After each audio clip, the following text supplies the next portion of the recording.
Bienvenue dans Championne. Je ne me lasse pas de ce nouveau générique concocté. On va les saluer tout de suite par Betty Gresselin et Étienne Gauthier en technique. Qu'ils en soient remerciés. Chaque semaine, on reçoit une championne de notre département de la Sarthe. Et quelle championne cette semaine. On est ravis de vous accueillir. Sandrine Lagré.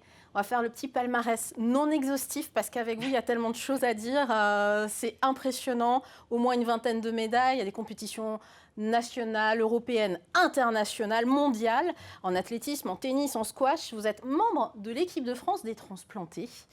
Vous êtes transplanté vous-même. On y reviendra à ce sujet. Vous êtes quand même ambassadrice de la Sarthe et on n'est pas peu fiers de recevoir une ambassadrice aujourd'hui. Mais Sandrine, tout commence avec le foot. Avec le foot, un papa entraîneur, même, on peut le dire, créateur du foot féminin en Sarthe. Tout à fait. C'est lui qui a lancé le foot féminin en Sarthe. Moi, j'ai commencé avec les garçons, car le foot féminin n'existait pas. Et après, mon père, étant footballeur semi-pro, au Mans, a lancé le... Oui, Gérard Lagré. Gérard Lagré, exactement. Il nous regarde. Première diffusion le 17 septembre aujourd'hui, c'est son anniversaire à votre anniversaire, papa. ça tombe donc très bien. On l'embrasse, bon anniversaire Bon Gérard. Anniversaire papa, et 83 ans, ouais. 83 ans de passion aussi, de sport aussi, ouais. Donc voilà, un très bon anniversaire à toi. Donc, bon sang ne saurait mentir, avec un papa entraîneur qui vous a élevé dans le foot, dans le sport et dans les valeurs du sport en général. On lâche rien chez les Lagré. On lâche rien, en fait, c'est vraiment dans le foot tout d'abord, et exactement dans les valeurs du sport, la combativité aussi. Donc j'étais un peu élevée à entre guillemets marche ou crève. Donc beaucoup, c'est vrai qu'il m'a beaucoup demandé. Après, ce qui fait de moi aujourd'hui la personne que je suis, quoi. Et dans le sport, vous avez un frère, indifféremment, fille, garçon, on y va, on fait du foot, quoi. Il a créé le foot féminin en Sarthe, quand même. Tout à fait. Ça dit quelque chose. Oui, tout à fait. Alors mon frère, il est sportif, mais beaucoup moins que moi. On est un peu l'opposé. Après, là, il s'y met, donc ça m'arrive de faire du sport avec lui, et c'est un partage entre frères et sœurs inexplicable, quoi. Et alors on remercie vraiment Gérard Lagré parce qu'il faut des pionniers, justement, qui croient que, quel que soit le sexe, on peut faire les mêmes sports, filles, garçons. Et aujourd'hui, on voit à quel point le foot féminin a pris sa place dans le département. C'est une fierté, j'imagine, pour vous aussi. Alors c'est une fierté, tout à fait. Et puis, en fait, même, ça prend la place aussi au niveau national, international avec l'équipe de France. Et moi, aujourd'hui, je me sens... C'est plus agréable de regarder du foot féminin que du foot masculin. Et j'entends parler autour de moi, et c'est à peu près les mêmes valeurs, enfin les mêmes ressentis que j'ai de regarder le foot féminin par rapport au foot. Pourtant, les vrais footeux, quand on les écoute, ils disent « Ouais, mais les filles, elles sont quand même moins explosives sur le terrain. C'est pas le même jeu. » Après, c'est pas le même jeu, c'est plus technique. C'est moins physique, mais il y a beaucoup plus de technique, il y a moins d'arrêt de jeu. Donc, elles souffrent plus en silence, les filles, vous pensez? Oh, je dis ça. Ouais, les hommes sont un peu douilles quand même. On va pas se cacher non plus. Ouais. Donc le foot, c'est la première passion. Vous pouviez prétendre à une carrière internationale aux portes de l'équipe de France, quand même, Sandrine. En 2000, tout s'écroule. Qu'est-ce qui se passe au début des années 2000? Alors, au début des années 2000, je fais du foot, je suis en Ligue 1, donc c'est pas mal. Je suis appelée à faire un stage en équipe de France à Clairefontaine. Et puis, pendant les matchs, j'ai quelques malaises. Il m'arrive d'avoir des maux de tête, d'avoir une vision trouble. Et là, mon père, entraîneur à l'époque, me dit « c'est rien, ça va passer ». Donc moi, je l'écoute. De toute façon, ça a été comme ça dans la famille. Et puis, il s'est avéré qu'à l'époque, je donnais mon sang. Et il s'est avéré que, en fait, j'avais des problèmes au niveau plaquettes, au niveau globules rouges. Et là, on m'a dit, il faut aller voir un spécialiste, un cancérologue, un hématologue spécialiste du sang. Chose que j'ai faite. Et là le spécialiste me dit, vous faites du foot à haut niveau, pardon. Vous vous dopez. Et moi, je lui dis non. Il me dit si. Et je lui dis non. Ouais. Donc, ça a duré pas mal de temps. Il m'a dit, écoutez, on va faire un examen de moelle osseuse. Il me fait l'examen et là, il m'annonce cancer du sang. Ça a duré combien de temps, cette errance, ou en tout cas cette erreur de diagnostic? On vous a vraiment... Il y avait de l'a priori médical en face d'une grande sportive. C'est ça, ça a duré à peu près 6 mois. Ouais, c'est long quand on a un cancer du sang. Ouais, tout à fait. Oui, c'est long, oui et non, parce que moi, j'y croyais pas. Je me dis, ça va passer, c'est rien. Et en fait, c'est vrai que quand le verdict tombe, là, je peux vous avouer que c'est compliqué pour moi. Donc c'est fini l'équipe de France, les projets de foot? Le foot, c'est fini, plus de sport de contact. Donc, faut faire une croix dessus. Et puis, faut commencer les traitements. Des traitements qui ne vous empêchent pas de faire du sport? Là, vous vous mettez à quel type de sport là? Ça part sur quoi? Donc, plus de sport de contact. Donc, le foot, je mets de côté avec la porte au port de l'équipe de France. Donc, ça, c'est une frustration, quelque part, quand même. Et donc, je me dis, c'est pas grave, je vais faire du squash. Donc, il n'y a pas de contact. Sport individuel, donc ça change un peu aussi la donne, mais en loisir. Et puis je me suis dit, non, la compétition me rattrape. Donc, le loisir, c'est pas possible pour Sandrine Lagré, on dirait. C'est compliqué. J'ai besoin de défis, en fait, dans la vie. Donc, du coup, j'ai commencé la compétition. Et je me suis fixée à être dans les 100 premières françaises. Donc, j'ai commencé en 2001 à peu près, le squash. Et jusqu'en 2011... J'étais 137e française et là, il fallait que j'arrête pour faire la greffe.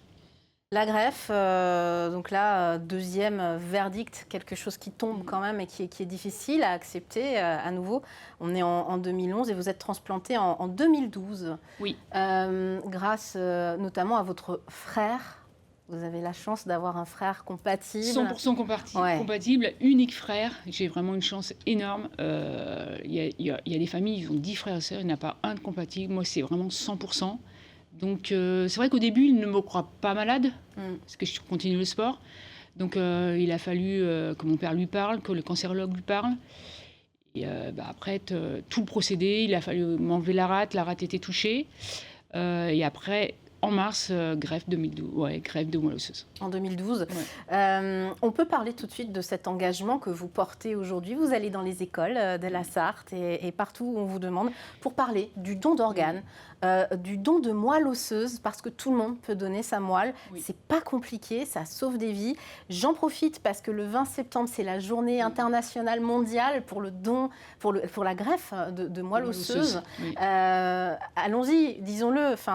Vous êtes l'exemple, ça vous a sauvé la vie. Ça m'a sauvé la vie. Et mon frère va très bien. En fait, la moelle osseuse, c'est pas comme un organe. On ne vous prélève pas un organe. On vous prélève de la moelle osseuse et la moelle osseuse se régénère ensuite. Donc, on est tous donneurs, tous receveurs. Moi, je vous invite vraiment à vous positionner sur le don de moelle osseuse, notamment les hommes. Vous avez perdu une vingtaine de kilos pendant ce traitement malgré tout. Ça a été une année de combat. Ça a été très difficile, très très difficile. J'avais perdu 20 kilos, plus de cheveux. Je me regardais dans la glace. Je me comparais à quelqu'un sorti d'un camp de concentration, soyons clairs. Et quand on est une femme et sportive comme vous l'êtes, qui a un rapport au corps quand même de performance, comment on se sent ? Alors, pour tout vous dire, avant la greffe, j'avais visité la chambre et il y avait vélo d'appartement. Et voilà. Et je me suis dit, moi, il me faut un vélo, j'emmène mes baskets, mon short et tout. Et les médecins m'avaient regardé, ils me disent, mais je ne sais pas si vous vous rendez compte. Je dis, non, je suis sportive, ça va aller. Et en fait, je ne pouvais même pas faire 30 secondes de vélo. Donc, en fait, on est vraiment... on est comme une loque, quoi. On est dans un lit et on n'a plus de force. On ne peut plus rien faire, en fait, avec les traitements de chimio, quoi. Ça a duré une bonne année. Alors, comment vous en êtes sortie de tout ça? Il y a l'agnac, on a compris. Il y a le mental. Il y a le mental, puis il y a de la chance aussi. Après, c'est un facteur aussi, un facteur chance. Il y a l'agnac, effectivement. Il y a aussi ma condition physique. Parce que les médecins m'ont fait une chimio de cheval due à ma condition physique. Donc, ça a joué beaucoup par rapport à la guérison, en fait, pour la greffe, quoi. Et par contre, j'ai mis presque 1 an à m'en remettre, quand même. Minimum. Aujourd'hui, on est pas mal d'années après, en 2025 et les années précédentes. Vous participez à vous avez 4 championnats du monde des transplantés à votre actif. Les championnats d'Europe aussi, vous y avez participé 2 fois. Là, on a juste les médailles sur ce plateau des derniers qui étaient à Dresde, en Allemagne, et c'était là cet été. C'est très, très récent. Là, vous pouvez égrener vos médailles. Il y a de l'or, il y a du bronze, et il y a de l'argent. En quelle discipline? Parce que vous êtes multidiscipline aujourd'hui, il faut le dire. Alors, je m'étais alignée sur 5 disciplines. C'est le maximum qu'on puisse faire. Donc je m'étais alignée sur le 5 km course à pied où je finis 5e. Après, je m'étais alignée au squash, où là, médaille d'or. Après, j'ai fait le tennis. Je fais médaille de bronze. Je rate de peu la finale, enfin la demi-finale, je suis pas au super tie-break.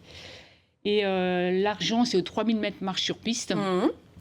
Après, je m'étais alignée aussi aux 200 mètres où je finis 6e.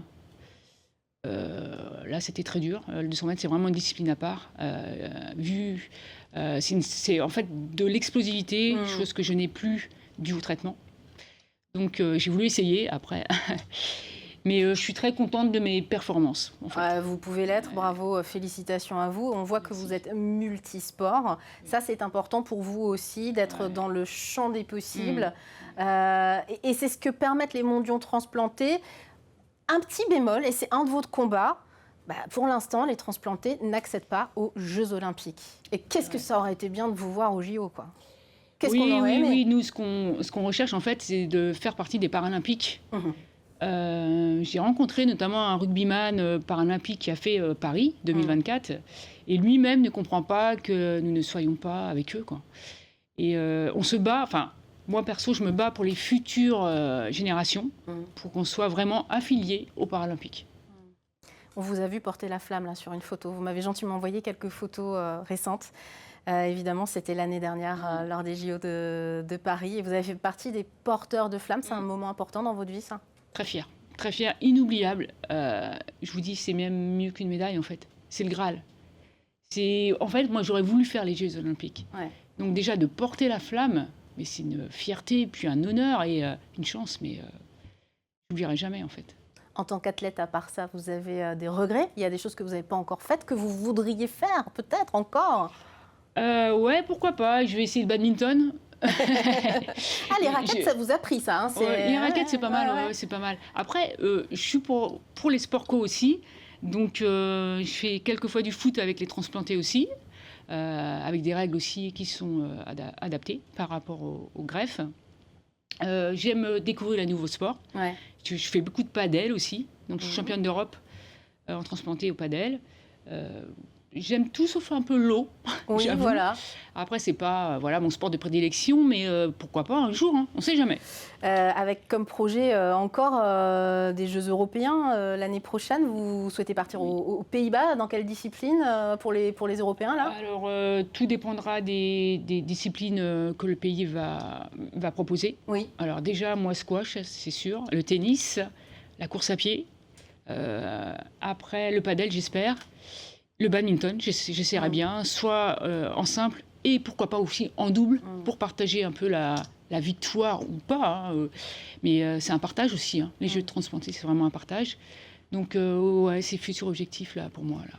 On l'a dit, d'une certaine manière, votre frère vous a sauvé la vie. Est-ce que vous diriez que le sport vous a aussi sauvé la vie d'une certaine manière ? C'est même sûr. Je pense que ça a vraiment contribué à ma greffe. Et pour moi, je vous dis, le sport, c'est au quotidien. Donc, c'est comme une religion pour moi. Je ne pourrais pas m'en passer. Je pourrais vraiment... Même quand je suis malade, je fais du sport. Même en étant malade, j'arrive à faire du sport. C'est peut-être un peu moins physique, mais je continue le sport. Tous les matins, mon rituel, c'est abdominaux, gainage. C'est tous les matins. Où que je sois. Je ne pourrais pas m'en passer, en fait. Et tous les jours, j'ai besoin d'un minimum de sport. Oui. Avec le smile. On dirait que c'est quand même aussi le meilleur remède santé mentale, le sport. Exactement. D'une certaine manière. Et puis, il faut prendre du plaisir à faire du sport. Il n'y a pas que dans la souffrance non plus. Je voudrais qu'on voit, pour finir cet entretien, une photo de vous, enfant, que vous m'avez envoyée. Elle est trop mignonne, la Sandrine Lagré. Elle a quel âge, là, à cet âge-là, Sandrine ? Là, j'avais encore ma maman, parce que ma maman est décédée jeune. J'ai perdu ma maman, j'avais 15 ans, donc ça a été très dur aussi. Là, je pense que j'avais 7 ans, 8 ans.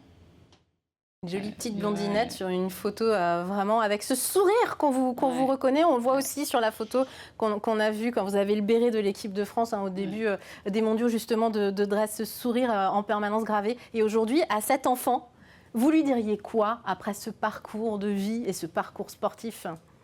Je lui dirais déjà que je suis vraiment fière d'elle, en fait.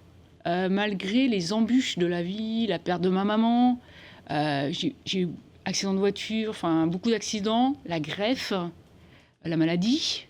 Et ben en fait, je suis très fière de ce qu'elle est devenue. J'aurais pu mal tourner, mais en fait, le sport m'a mis dans le droit chemin, à continuer.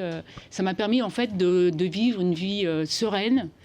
Je suis très fière d'elle, vraiment très fière d'elle. Ouais. On est très très fiers de vous aussi quand on vous entend parler, on se dit que c'est possible vraiment. Et vous travaillez, je le signale quand même, auprès des personnes âgées. Oui. C'est quelque chose que vous aimez faire et vous souhaitez peut-être développer quelque chose autour du sport santé. Je vous laisse finir là-dessus. C'est ça, moi en fait, j'aime l'humain. J'aime les relations humaines et j'aime aider. Donc j'aimerais vraiment allier le sport et la santé. Je ne sais pas, vu mon vécu de malade, entre guillemets, de patiente, j'aimerais aider les personnes en attente de greffe ou les personnes atteintes d'un cancer. Avec le sport, avec le mental aussi, il faut du mental. Donc vraiment, j'aimerais allier les deux, si c'était possible. Quoi. Sandrine, quand vous aurez développé ça, vous viendrez en parler sur ce plateau. Avec plaisir. Sans faute. Je vous remercie mille fois pour cet entretien. Merci Sandrine Lagré, notre ambassadrice de la Sarthe, on ne le dit pas assez. Merci d'avoir participé à ce second numéro de Championne. Et la semaine prochaine, on retrouve une autre championne et vous la connaissez en plus, c'est Nadège Larcher en basket, joueuse, entraîneuse à fort caractère. Vous le verrez. À très vite.